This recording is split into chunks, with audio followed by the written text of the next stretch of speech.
దేవునికి స్తోత్రములు. మీ అందరికీ నా వందనములు. ఈరోజు దేవుని వాగ్దానము. నేను నీకు ముందుగా పోవచ్చు మెట్టగా ఉన్న స్థలములను సరళం చేసేదను. యెషయా గ్రంథం 45వ అధ్యాయం 2వ వచనం. మహాపరిశుద్ధుడైన మన తండ్రి అయిన యెహోవా, నేను నీకు ముందుగా పోవచ్చు మెట్టగానున్న స్థలములను సరళం చేసేదను అని మనతో సెలవిస్తున్నారు.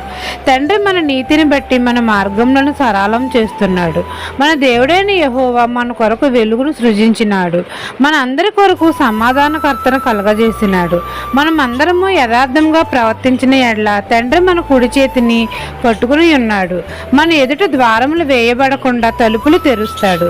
తండ్రి తన ఆత్మతో మనల్ని అభిషేకించి మనకంటే ముందుగా వెళ్ళి మెట్టగానున్న స్థలములను సరళం చేస్తాడు. ఇత్తడి తలుపులను పగలగొట్టి ఇనప గడియలను విరగగొడతాడు.